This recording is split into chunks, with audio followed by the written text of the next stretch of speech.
So, the fall of anime 2019 is in full swing now, because episode 2's of fall season is here. Now, obviously, there is some shows that have yet to start, like My Hero Academia, etc., but it's just crazy that we're already on week 2, technically, for some shows for this season.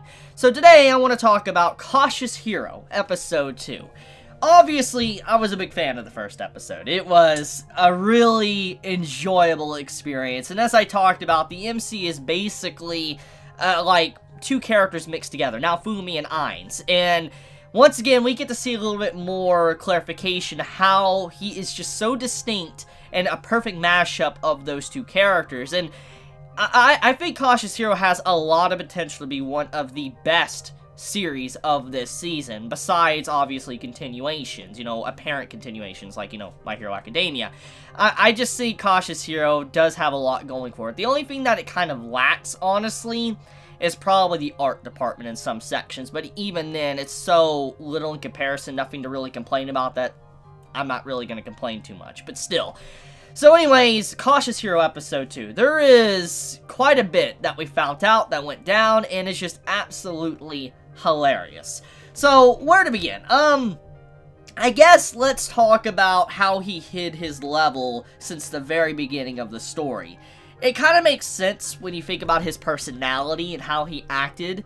He purposely decided to hide his stats and level from even the goddess. And the reason why he did that was because if his ally could see his stats, it makes sense that maybe an enemy could see his stats as well. So he took it upon himself to hide his stats. And the reason why he never told the goddess was because he was being cautious as well. He's like, what would happen if she got caught and been tortured in a way to where they got into her brain and she spilled the beans on what type of stats he is. So being cautious as he is, he decided to keep everything to himself and not say anything. And so he was way beyond what level he had at the beginning of the first episode when he initiated against the demon. It's just funny to me how cautious he is. Now, I know the series is literally called He's Overly Cautious, but just holy crap, the man goes to such an extent to hide his level by even hiding it from the goddess, and just even factoring in that she could be tortured and brainwashed in a way to tell his stats. I'm just like, whoa, this man really thinks of some really dark stuff, honestly.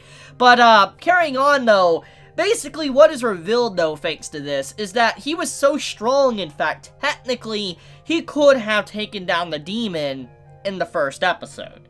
And basically, what this means is that because of how cautious he is, he just didn't want to take any risks, no chances. He ran away, even though he was definitely superior with his stats. And most likely, the reason why he ran away was because probably he felt like she was hiding her stats, which in all honesty, she was. You know, the demon he did fight, one of the 4 Heavenly Kings, definitely was hiding their stats, which is revealed in episode 2, but obviously he had no idea. But he ran away thanks to it, and he managed to level up and overpower her. It's still just crazy to me, though, that his overcautious nature actually kind of won him that battle in the end, which, by the way, I kind of want to talk about the battle and the ramifications of what technically happened. So, as I said, he ran away in the first episode, which, in all honesty, he could have probably defeated the demon right at the start, but he didn't do so.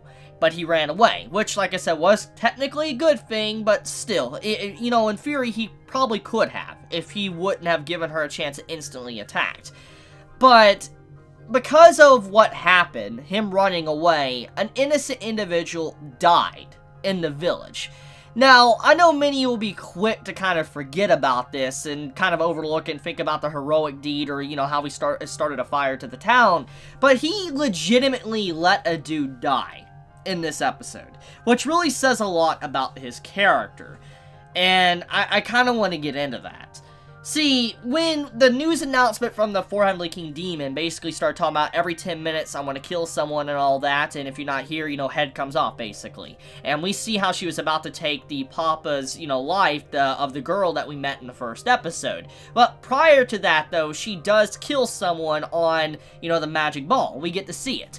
And because of that, this basically implies that the MC let that person die. Because technically, if he wouldn't have been overly cautious and he would have probably have attacked that demon really seriously right at the start instead of just being cowardly in a way, he probably could have saved that dude's life, but he died.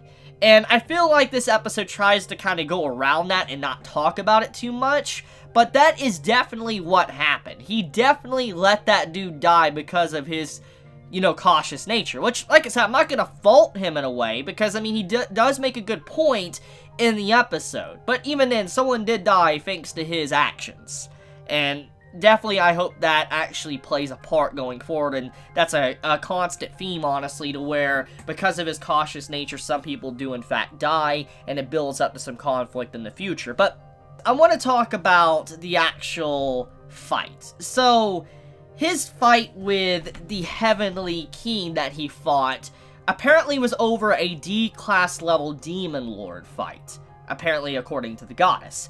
That's strong. I mean, it's not the strongest, but it's still very strong, and that was basically the first fight that the MC had to go up against. Someone that strong that was kind of over the level of a low-level Demon Lord. That says a lot about the enemies he's going to be facing, so in a lot of ways, he's probably the perfect hero to be in this world because of how cautious he is. And it really goes along with, like, one of the main themes of what he said. Like, you know, if he dies, then the world is doomed. And it kind of negates the fact that the dude died and nobody talked about it. But he said that to the goddess, if I die, even if I come back and I'm revived in my world, there's no problem for me, the world that I'm supposed to protect will end. And so, because of that, what would happen, you know, the world would end if I'm not training and get strong enough. So that is why he's super cautious as well, because once it's lights out for him, it's lights out for that world. And he doesn't want that to happen. So he's willing to allow some to die to make sure that in the end, he's able to protect more lives than what is sacrificed. So he's willing to protect the many over the few, which is very different than the normal hero that we usually get, which the goddess kind of exposes throughout this episode. Which, by the way, what he did to the village is, I feel like that's going to become a reoccurring theme. I have a feeling that what he did to the Heavenly Demon will definitely become a theme in the future of the story,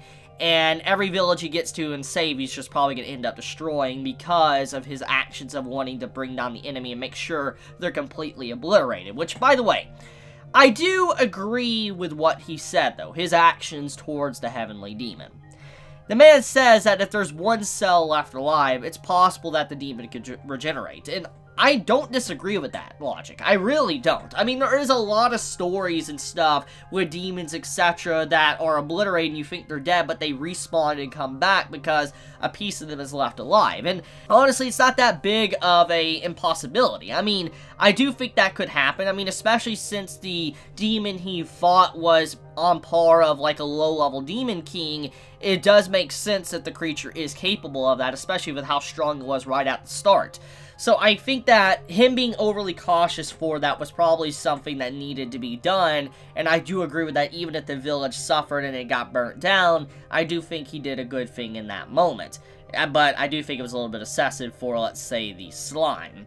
So, anything else left to get into? I guess, let's talk about going forward. What is next for the story? So, obviously, now that we've seen how he is, he's probably going to have an ongoing theme of going back to the goddess realm and probably training a lot because time is very short and slim in that. Like, you know, it's very slowed down to where he doesn't really have to rush while he's in the goddess's world. So he's able to train and not allow the world on the outside to progress very quickly. It's like the hyperbolic time chamber from Dragon Ball.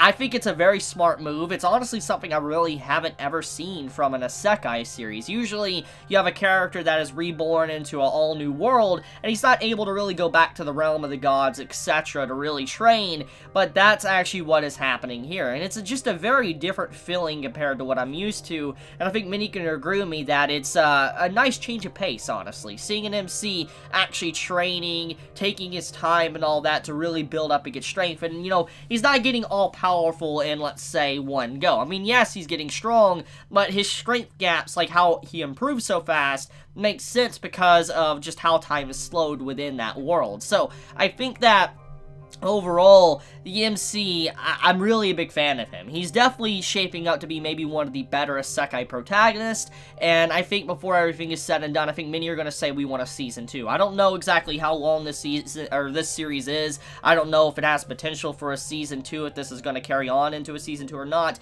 but I do think that this is a quality show that I am really enjoying, and I'm glad I have it because it's a nice replacer for other isekai series that has come to an end very, recently, like, Rising of the Shield Hero, etc. So I'm glad to have it.